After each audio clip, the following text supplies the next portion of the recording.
Right. Well, and it's funny the way that that question is phrased. It's two questions because at least for a lot of winery marketers, they're not sending enough email. However, to your point, why are businesses sending so many? A lot of them are sending too many because they're sending everything to everyone. So backing up a step, let's talk about what email marketing is. Email marketing is a winery or any kind of business, honestly, gets permission from the subscriber. This is key. Gets permission, consent from the person to use their email address to send them marketing messages. That is what email marketing is. I'm a business. I ask you if you want to hear from me. You give me permission, and I send you things of value to you that help promote things that I do. That's email marketing in a nutshell. Where a lot of businesses go off the rails is either the permission part, right? You give me your email address because I want to email you your receipt, and then I start sending you an email every Friday about bingo at my winery. That's not consent, right? I didn't tell you I was going to be doing that. And then on the other end of it, it's the things of value, right? It has to be something that they want to receive. If it isn't something they want to receive, then they, like you, will quickly unsubscribe because what I promised them, which might be like one email a month, isn't what I actually delivered, which is an email every other day about whatever I feel inclined to send to you. So that's email marketing in a nutshell.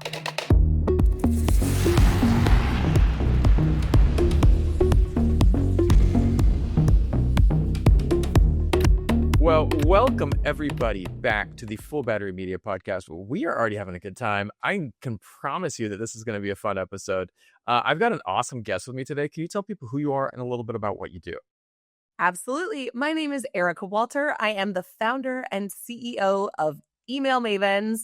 We help wineries send marketing emails that sell, that don't suck. That's the most important part. The other day, someone was trying to talk to me about a video they wanted to make because I help people make videos. That's what my company is. I do podcasts, but I have a video production team here in Vietnam. And people are like, what should I make? And I was like, well, you can make anything you want. And they're like, that really? And I said, yeah, just make sure that it's interesting and doesn't suck really bad. They're like, how do you do that? I said, well, first of all, don't spew out AI generated everything. Tools are great, but make it unique. Tell people your story, get out there and show people your life. Talk to people, be relatable. I've got a Harry Potter wand that I sit right over there. Now, I'm going to tell you what this is from. And this is something that is going to be very unique for me. Editors, include this as a goddamn clip. All right. So just telling my team that. Do you know what this is from? It's special. This is not it's actually a chopstick or a salad tong that I ordered in Asia here on like one of the shipping services, but it's special. It looks like some type of wand. And I got this because my daughter auditioned for Hermione. She doesn't have a British accent. She is a little half Vietnamese, half American kid. And they were like, but anyone from anywhere in the world can audition. So I was like, hey, do you want to audition for Hermione? And she's like, yes, I do. And so this is our little Hermione wand that sits right up there that reminds me that every day can be magic if you want it to. And that's something unique for my life. That's the type of stuff that you want to include that can be interesting, When I say that sell that don't suck, it's important to say that they don't suck for the end receiver of the emails, right? The person that's on the list that gets the communication. And I'm sure we're going to talk a lot about how to do that. But on the other side of it, the person producing the email, the person working on it, the winery marketer that's creating the email, it also kind of needs to not suck for them. So while we do offer a full service suite where we do the emails for you, which that might be your version of not sucking, is not having to do it all together. A lot of the people we work with, we're actually teaching how to do it better. We're giving them tools to make email marketing less of a slog. And when it doesn't suck for the marketer to produce, that energy translates to the end receiver as well. So when I say doesn't suck, it's for everyone. I'm changing the world here. Right? I love that. And there are email marketing is one of the things that's been around now for so long. And the cool part is that it's still sticking. Like people, I know for ages, people are like, oh, email is going to die. But nah, man, email is still around. And I still love some really great email newsletters I get, and like there are ones, but there are some that I unsubscribe from immediately, And so it's interesting because I want to ask you, coming back for people who might not be as versed or might be, like my daughter's age, what even is email marketing and why do businesses send so many emails? And should they be sending so many or should they be sending the right amount? You know what I mean? Right. Well, and it's funny the way that question is phrased. It's two questions because at It is. least for a lot of winery marketers, they're not sending enough email. However, to your point, why are businesses sending so many? A lot of them are sending too many because they're sending everything to everyone. So backing up a step, Yeah, let's talk about what email marketing is. Email I love it. marketing is a winery or any kind of business, honestly, gets permission from the subscriber. This is key. Gets permission, consent from the person to use their email address to send them marketing messages. That is what email marketing is. I'm a business. I ask you if you want to hear from me. You give me permission and I send you things of value to you that help promote things that I do. That's email marketing in a nutshell. Where a lot of businesses go off the rails is either the permission part, right? You give me your email address because I want to email you your receipt. And then I start sending you an email every Friday about bingo at my winery. That's not consent, right? I didn't tell you I was going to be doing that. And then on the other end of it, it's the things of value, right? It has to be something that they want to receive.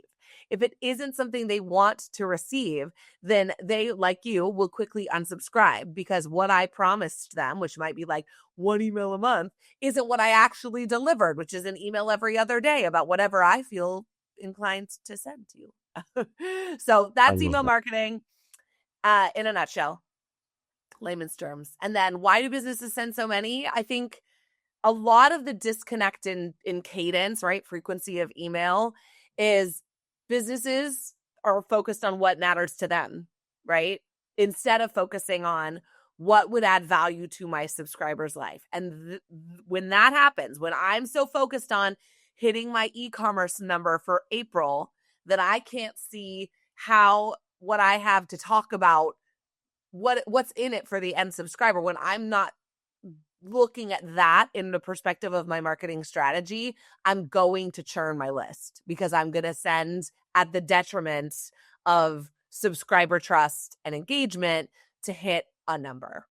That's really interesting. And one of the things that's interesting too is because I think a lot of people don't realize the amount of thought that should go into what you are sending people, And I think that people that are starting to try to create email marketing feel overwhelmed at times because they don't necessarily know. They've been told, oh, you need to email more. But, again, like you said, what is the right thing to email? I know that there's this one email list that I follow constantly because it provides value. It provides value. The guy tells these little tips about how to live a better life. And I keep tuning in. I keep coming back because it's so interesting. And then this other Right. email list that I know I follow all the time, it's from one of my local favorite wine retailers here in Ho Chi Minh City. And I'll be like, you know what? I'm really not going to pay that much attention to it. But then they just sent me something the other day and they're like, hey, guess what's on sale? And I'm like, hey, yo, hello, Right. sale. I'm right here, What's interesting about what you just said is there are two different things of value, right? There's an Yep. actual, like, I don't want to miss a note. I don't want to miss a tip for how to live a better life. That's like craveable. It adds instant value. It's probably not a ton of content to consume every day or however frequently this person sends, but their whole intent is to like keep you on the hook a little bit, right? They're keeping you engaged by adding value to your life. But the other kind of value over here is just straight up dollars off a bottle. And both Yep. are value. You need to recognize when you're creating your email marketing strategy that both matter to the subscriber, but not both attract the right kind of subscriber for your business. And in wine, if all we're doing is emailing deals, but people actually care more about story or cause or purpose or technical information or whatever, well, then there's a disconnect between what we're sending and what the subscriber wants. On the flip side, if all we're doing is talking about long-winded winemaker tales and like our 8th generation vineyard, blah, blah, blah. And like the person's just like, well, you told me you were going to give me $20 off my first purchase. Where's that? again, there's a disconnect. Right. So balancing some of that, knowing when to use which lever with which subscribers, all of that goes into a good email marketing strategy, but it's not one is better than the other or exclusively one and not the other. It's really figuring out what's going to appeal to the kind of customer that makes sense for your business. 100%. One of the things too is I think that it's really interesting too, because when I look at it, I'm struck by how some of them feel annoying, and I think that that's like what you said is like they're long-winded, and I don't feel like there's a value provided. And, same thing for the video when people are just going on and ranting about. I find it when I work with people and they want to monologue, or they want to, when I'm helping them make a video, and that they want to, like, we've got this great story to tell about the history. And you know what? People might find it interesting, but they might not. They might not. What might be interesting to you might not be that relevant for someone else. And you have to find ways to balance that, because today, bless his heart, I have a guy who works right there at that spot, and he edits videos for me, and he's a wonderful, nice, awesome human being. But sometimes he can get on tangents. And today he was getting onto a tangent, and I was like, hey, you know what? I've got 25 things to do. I love you, and I normally go down that tangent, but right now it's a little annoying because it's not something that can help me. And I said, what, if you really want to talk to me, I need you to look at X, Y, and Z. And that can be something that can be good. And he's like, sure. And that leads to my question to you. Like, why do some emails feel annoying and others actually make me want to click? Like, what is the difference there? I mean, we kind of touched on it, but what else is there? Well, I'm going to probably say this 18 different times on this podcast, but I think wineries need to really get in touch with any kind of business. I know it's not just wineries. We only work with wineries, but the sender, the business needs to really get in touch with not what they have to sell, what they need to tell, what their story is, but making their end subscriber the hero, the main character, the winner in all of this. And this matters for email marketing, but honestly, it matters for all of this stuff, right? Branding, digital media, what's on your website. Everything is like this long-winded story about me. Why should the customer care? And it's like the cheesy thing is like everyone's tuned in to WIIFM, but what's in it for me? But they are. So let's be real. Right. When we're sending emails, it's just about us, just about a sale, self-serving, tone deaf. It doesn't take into consideration who the customer is, where they found you, what matters to them. It's annoying. It's the person that goes on a date and doesn't stop talking about themselves the whole time or ask any questions. And so I just clear that up, right? I need to stop being the tone deaf guy on a date, because people will swipe left or whichever way. I'm out of the dating game. I don't swipe whichever way you swipe when you don't want it, is what's going to happen if you're only focused on yourself. And versus the ones that make you want to click, usually it was the thing that inspired you to take that action was like almost feel like, how did they know that about me? Or man, they're speaking to, how did they hear me thinking that thought? Or like, wow, that's like, I never would have thought of that thing. Or like, I'm curious to learn more. When there's an open conversation loop where like, how did they know that about me? That's personalized email marketing. It inspires action because it's giving you something you want a little bit more of. So those are the differences. It's really like a me-centric thing over here that's annoying versus a subscriber-centric strategy that acknowledges the person where they're at and gives them something that will take them to another level with your business. I love that. And I love the idea of taking them to another level, because at the end of the day, you're trying to provide value, but also move people down a funnel. I mean, let's be real. Most email marketing is trying to get people down your sales funnel. And if you ignore that, one of the things for me is like, I try to be there was one of the best books that I ever read was called Trust Agents. And it's an early social media marketing book. And it looks at the idea. It's so good. It was written a long time ago, and I'm trying to get I think I have the guy already booked who wrote it ages ago. It's like 12 years old. I mean, and a lot has changed, but at the same time, it hasn't. Like, The idea is that the best way to get people through the front door is by becoming an agent of trust and Hmm. giving them things you trust. Gary Vaynerchuk talked about it in like the Jab Yep. Jab Cross book, you know? Yep. It's the same thing. The idea of if you want to get people in and to trust you, you gotta really get them in the door, and they do that by getting to know you and by seeing who you are. I love so many different wineries up in wine country, and I grew up in St. Helena, and I love a lot of the wines up there in my hometown. But I'll tell you this, I have a special spot in my heart for the wineries that are really ones that I still connect with, even though I'm on the other side of the world. And they do so through their media, through their presence, through their email marketing campaigns, and it draws me in. And like, I want to ask you a question, because like, imagine a person opened a lemonade stand. How would you use email to get more customers? Like something simple like that. What would you do? Yeah. Well, I mean, the first thing that I think a lot of businesses miss the boat on is you have to get permission anywhere that Yeah. you're talking to your subscribers to send them email. And let's be real. Like if I ask you, Sean, would you like to get my emails? You know a little bit about me, so you know I'm probably going to send you something you're going to like. But if the Sure. value proposition is just more email, most people are not going to take you up on that offer, right? So the lemonade stand, first and foremost, needs to know what's in it for the end subscriber if they get my emails. Is it knowing when I'm open? Is it knowing when I'm going to do a limited lemonade drop? Yeah. Is it recipe ideas for how to make your own frozen lemonade at home using our proprietary X, Y, and Z? Is it loyalty points that you earn every time you come and you can track and use them online? You have to decide up front what is in it for the subscriber if they give me their email address. So first things first for your lemonade stand is to decide on a value statement for email that they use Mhm. when asking. And it Yeah. can be deals, but it could also be access. It could be loyalty.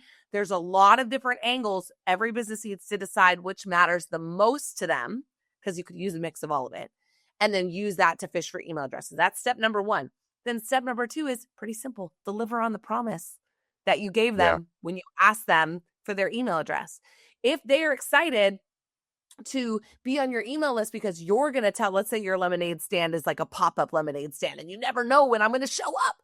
Well, then the only way to Mhm. know is by being on my email list. Because let's face it, if I only rely on social media and their algorithm, I'm never going to see when you're open. But if I'm on your email list, I know that you're going to drop in my email on the day that you're open in my neighborhood, let's say. Well, then you deliver that promise. All of a sudden, you've got to line out the door because you built your email list of people that wanted to know when you were open. You say, because you wanted to know when we're open, we wanted you to know we're on the corner of First and Poplar from 10 to 2 today, serving this pop up flavor. Line out the door because you're creating that reciprocity too, right? When you're telling them, hey, you're getting this because you said you wanted this. All of a sudden, I'm on the hook psychologically. I'm like, I did say that. And lemonade does sound good, actually. So that's like the first thing I would do is decide what's a value, then make sure your whole email program is architected to deliver that value. Everything else then, that's trust, right? You said you wanted this, I gave this to you. You gave me information about you, I acknowledge that information about you. All of a sudden, we're like having a conversation a little bit more instead of why most email feels boring and monotonous is broadcast, broadcast, broadcast, me, no signal coming back the other direction. So that's my little spiel on how to use a lemonade stand analogy. It's like it all starts with coming up with something of value, delivering on that thing, and then continuing to show up on that same kind of consistent cadence. Don't let people's feedback go empty or not acknowledged. If they're not showing up, all right, well, we got to tweak something, we got to tinker something. If Mm. you give them something and they don't act on it, all right, well, we need to do a follow-up survey and figure out why didn't this work for them? Was there a problem with my website? Was it not, were they surprised to learn that my lemonade is $8 a glass? Some of those kinds of things that can then help you refine your marketing messaging even further and deliver more to your subscribers. I love that. One of the things too that I'm hearing from you is that there is a level of refinement. And this is something I tell people with video marketing as well, is that you're not going to get it right in the beginning. You simply have to iterate though, and continue to refine and continue to think about how to get better.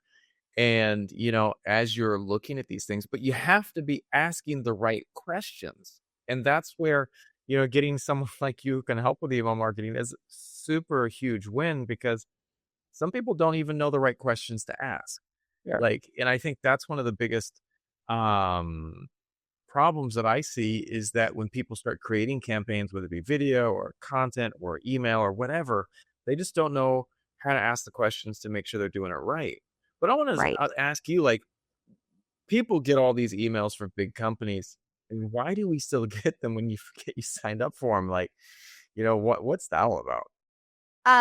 So this goes a little bit to when I saw that question kind of in the get ready email, I was like, oh, this one's a good one because there's lots of different ways to attack it.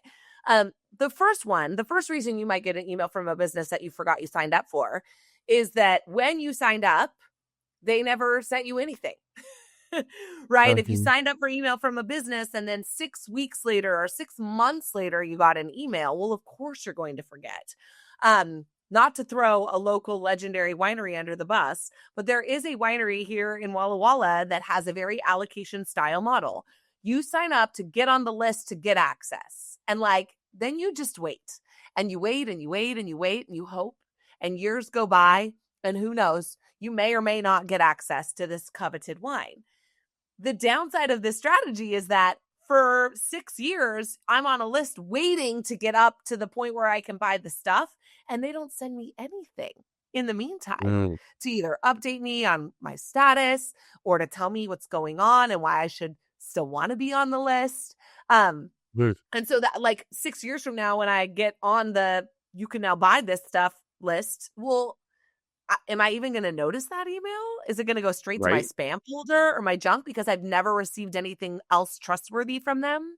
So the one thing is maybe they only get you on a list and then they don't have a consistent cadence of sending emails. So there's nothing between opting in and receiving that first notice that could bridge the gap and nurture you and build trust. That's one reason. Another Mhm. reason is, like I said, deliverability and inbox placement. You might be getting their emails, but they're going straight to your promotions folder on Gmail, or Apple Mail has something now similar. I should know that off the top of my head, but I don't. So forgive me. But there's inbox routing that's happening that you're not seeing that could be sending, that business's communications to a folder that you don't regularly check. I get an email every single day from the Gap. Every single day. I'm sure I gave them permission to market to me at some point. And I don't unsubscribe because eventually I will want their 50% off Black Friday offer, or I will need the Right. ultimate summer summer ensemble, and I'll open Mm. that email and engage. But I get an email from them daily and I don't open a lot of them. I just kind of glaze over them. So that's another reason that you might be like, what? I don't remember getting emails from these people, because you just kind of glazed over, or they're going somewhere that you don't regularly check. And then the third reason is just you didn't actually give them permission to market to them. Like a lot of wineries, I'll be like, where are you capturing email? And we don't know. And then surprise, they've got some Elementor Gravity Form backend thing on their WordPress website that's been capturing thousands of email addresses over years and years and years. And they're like, well, sweet, 6,000 email addresses. Let's go. No warm up, no cleaning, just dump them into their email service provider and send to them. So there's a couple of different reasons you could get email and be like, I don't remember subscribing. But at the end of the day, it still is that disconnect between what did I sign up for and actually delivering on that promise as quickly as possible. I love that. What, that comes back to, what's the biggest mistake businesses make with email? And I know we touched on this a little bit, but is there something that people are just really messing up time and time again? I mean, it definitely depends. People is a broad term. Wineries, I think the biggest mistake wineries make with email marketing is that they do not have a program strategy. They have a campaign strategy, if at all. So instead of having an overarching narrative and a plan to nurture people at every stage of the relationship with your winery, I have a narrative arc that takes someone through a 12-month year with the business. If they don't have a plan, a strategy at the program level, every campaign is going to feel just that much more hollow, because there isn't a bigger picture. There isn't a next logical step. There isn't a here's why this matters to this subscriber more than this subscriber. They're just sending their Memorial Day sale and hoping that it generates $500,000 in e-commerce, right? And you should still send the Memorial Day sale, don't get me wrong. But if you didn't have a program strategy overarching that, you wouldn't know that, like, okay, all month of April, I need to be nurturing people that they're going to need these drops that are happening in May, and saving up, making sure that we don't cannibalize our efforts with our Mother's Day offer when Memorial Day comes around. Like, there's all this bigger picture strategy that's not going in, because businesses, wineries, specifically, I see them just being like, okay, the next email is my event email. The next email is my wine club email. And there isn't a program strategy. It's just, this email has one job and I'm going to see if I can get it to do it. And so that churns your list and creates a lot of disconnect for the subscriber, and it sucks. Nobody likes it.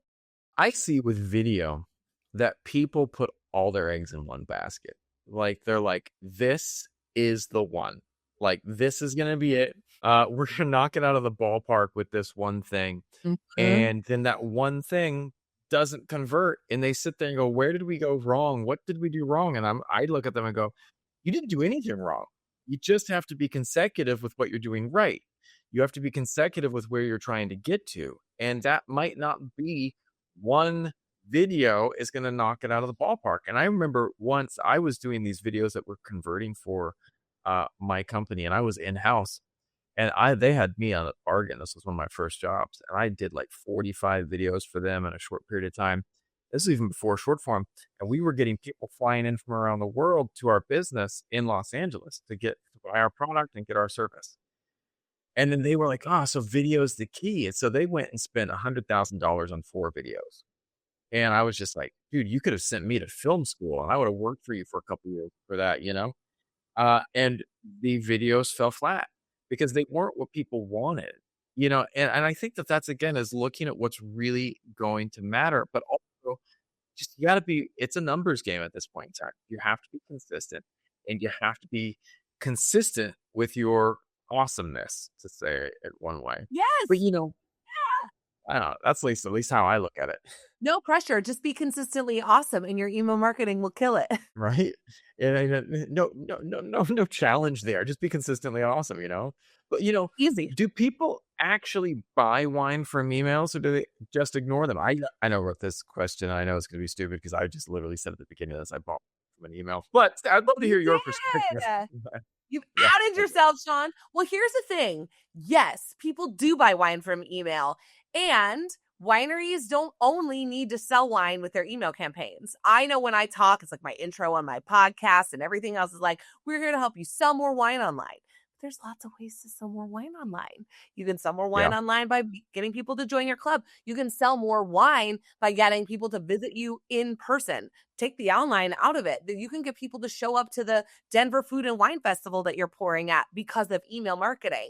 And so email, if its exclusive job is to drive e-commerce, you will always have lower margin sales, because all you're doing ultimately is attracting people who are looking for a deal. If your job with email is connecting your business, your brand to your subscribers, you're going to have a much more profitable email marketing program, because you're taking into consideration that some people will never buy from you online. Some people will only buy from a text. Some people will only use their email connection to you to tell friends about you or understand what's coming next with their club shipment. Like, email itself shouldn't only be to sell wine, because if that's all you're doing, you're just going to end up bashing people over the head with sales offers and degrade, like, people will get trained to only buy when you're discounting, and then you've got a whole different problem. So I think it's important to recognize that, yes, people do still buy wine from email, and sometimes they only buy once because you did a dope $120 case offer on your rosé, and that's fine too. But at the end of the day, if that's your whole vision for email marketing, I don't think you're going to get the long-term program value that is possible with a medium like email as your marketing channel. I love that. One of the things too that I was thinking too is, like, I see this with videos. Like, when I do videos for a podcast, I will create reels from that podcast and I share them. I found that 4 is about the limit that I can get before people start feeling like I'm spamming them from their own Mm, episode.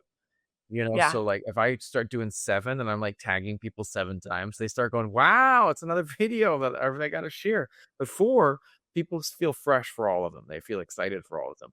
And it leads me to ask you this, like, how often is too often to send emails before people start getting annoyed, you know?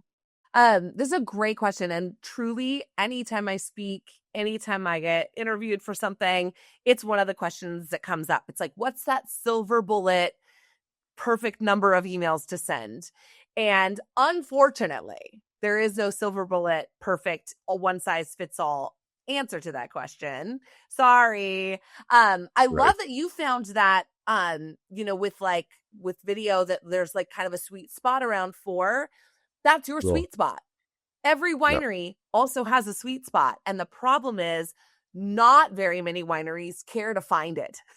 Most wineries either err on too few emails and giving those too few emails too many jobs to be truly effective, right? Oh shit, it's been 6 weeks since I sent an email. I better send this email that has 18 different things in it because I don't want people to unsubscribe. Well, they can't even read to the bottom of that email because you sent them the Bible.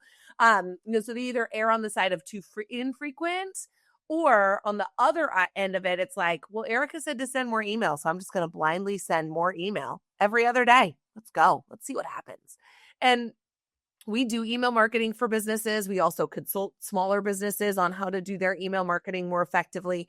I will say the bigger your email list, like the more opted-in subscribers you have, the more flexibility you have to send a lot, right? Like if I'm a small winery with only 500 subscribers, I'm probably not sending an email every other day or even every week. But if you aren't, this is the one thing I will like stake a claim on, put a flag in the ground. You can like come at me. If you aren't sending at least one email every month to everyone on your list, you are losing engagement and you're losing sales opportunities.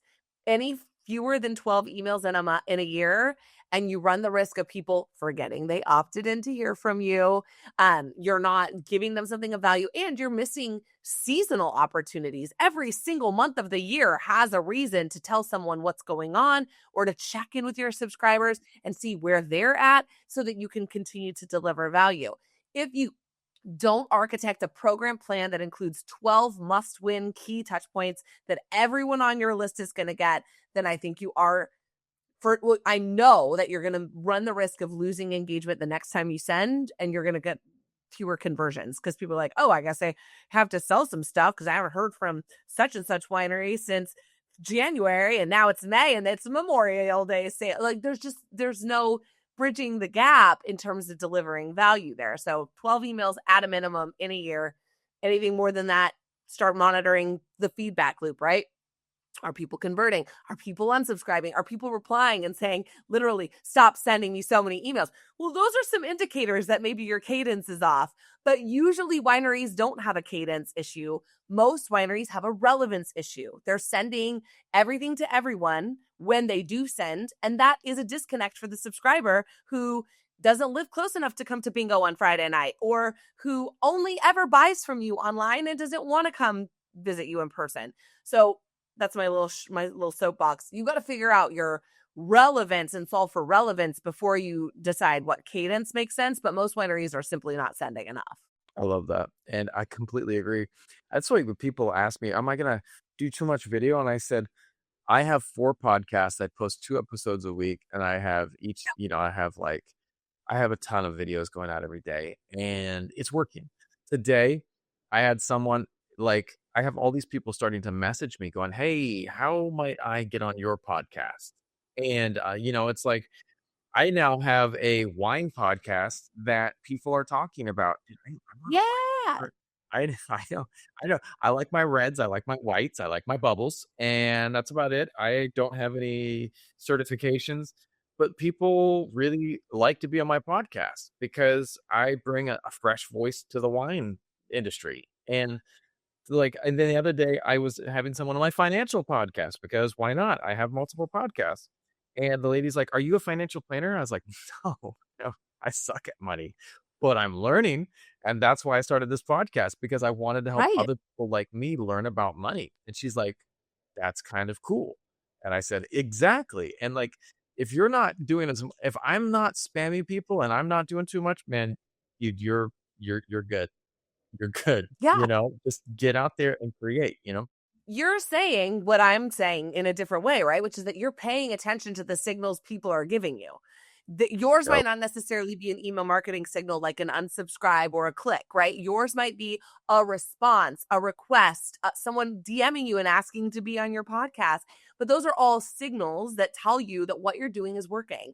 And we need to be better about checking in on the signal that our subscribers are giving us, that the people that we want to engage with are giving us. And I think that's another piece of this story that gets missed, is like we're either looking at the wrong signals or we're just not checking them, because most of the time the business is like put email in some wine club or events coordinator's world, and they have 18 other things they have to do. Going back and doing a quick postmortem on their email marketing campaign isn't on their list today, so they don't even know what worked. They don't know who's opening. They don't know who's clicking. They don't even know if there's email generated sales.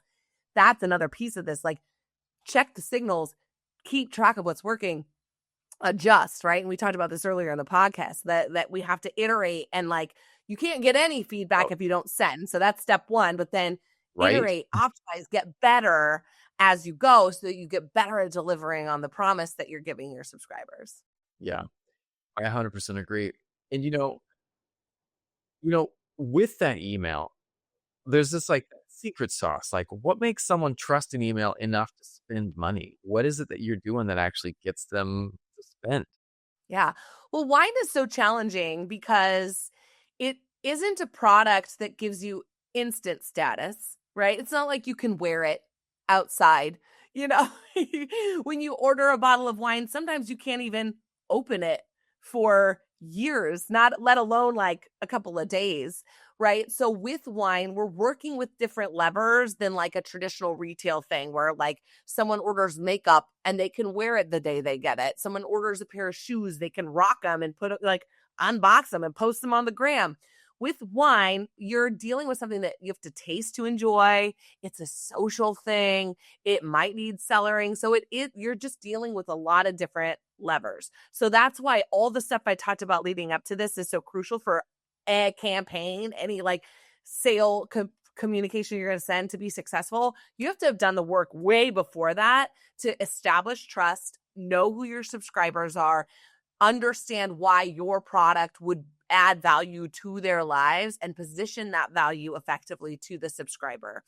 So when I talk about sending at least 12 emails in a year to everyone on your list, I do not want you to send the same email to everyone on your list 12 times. I want you to send your spring rosé release to your wine club members first and differently, calling out their discount, letting them know this is the one they wait for year after year. And then I want you to talk to people who bought it last year, different vintage, but people who are wine club members who just support rosé and they like to drink that pink, right?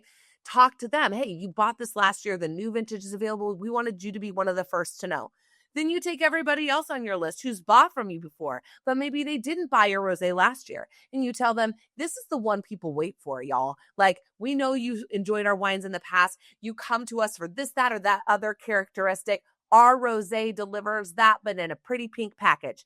And then the people on your list that have never bought anything from you before, you're taking that group of subscribers and you're saying, it's time to get off the fence. This rosé sells out in 2 weeks every year, and you don't want to be the one that misses it, right? So you have to use different levers. You notice I'm taking the same email, but I'm using a different lever with each group to make that product matter to that subscriber.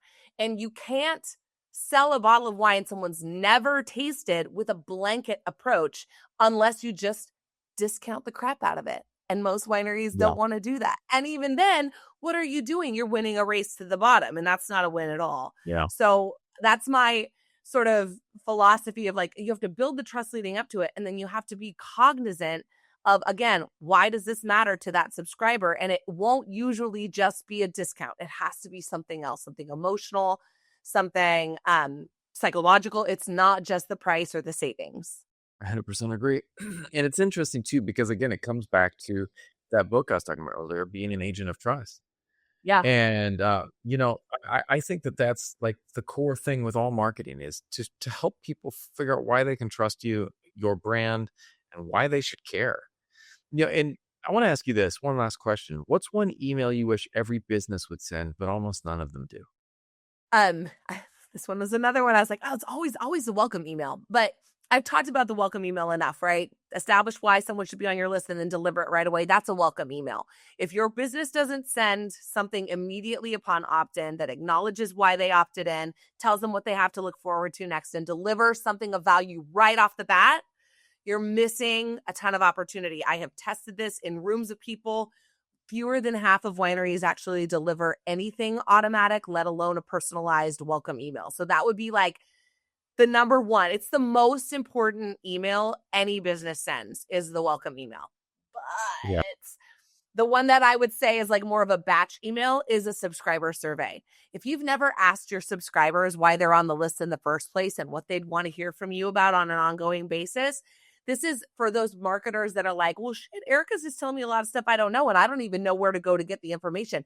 Go to the source. Ask the people who've already opted in to hear from you what they love about getting your emails, what they wish you do more of, what they wish you wouldn't do so much of, and let them have their voice be heard. When you get that, first party coming at you with their feedback, you can refine your program very quickly to deliver what people are already responding to, as opposed to having to wizard this out of your brain. And so I've pushed for surveys with winery clients over and over again, and a lot of them are hesitant to do it because what's the get for the subscriber, right? Like, well, we don't want to borrow their attention to tell us stuff. But when you tell them, you matter to us, and we want to make sure that when we send you an email, you're stoked to open it and receive it and engage with us. How can we do what we're doing in the inbox better? When you position it that way, you will get feedback from the people who matter the most, and the people that don't, they're going to ignore a lot of the stuff you send anyway, so they probably don't matter. But actually sending something at the front end even that gives your subscribers the opportunity to tell you how they want to hear from you, what matters most to them, will help you create content that resonates with them, not just in the inbox, but across all your touch points: hospitality, club, social media, website. And that's one of the reasons I love email marketing so much, is because it really isn't just a digital marketing medium. I'm like a serial entrepreneur. I want to solve all of the problems everywhere. And with email, I have to look at a winery's business from such a higher level than just sender reputation, deliverability, open rates, subject lines. I'm thinking about how they respond to things, how they fulfill orders. There are so many other conversations that take place with a well thought out email marketing strategy that don't really have anything to do with email, but it touches operations and it touches so many other pieces. So that's what I just get so excited. And if you don't do a survey email, you never have the opportunity to get that high level strategic insight from your subscribers that would ultimately create a much more sustainable email marketing program for you over the course of months and months and months. We're so busy sending sales emails because we try to get that quick dopamine hit and that quick 10K instead of getting a feedback loop from your subscribers that would help you refine your content forever. Right? So true. Where can people go to find out more about you and what you do? Well, thank you for asking. Our website is emailmavens.com, and we are also on YouTube, youtube.com/emailmavens. We publish content every other week that's designed to help put into action what I just said, right? Which is creating marketing emails that sell, that don't suck. So it's step-by-steps, it's tutorials, it's strategy briefs, it's breakdowns. And that's a great way to learn more about how we deliver what we do, but also in a free channel. And of course, I would be remiss if I did not offer to send you a weekly email called the Email Party at emailmavens.com/party. We send a weekly email filled with knowledge bombs and hot takes that will help your winery send marketing emails that sell, that don't suck.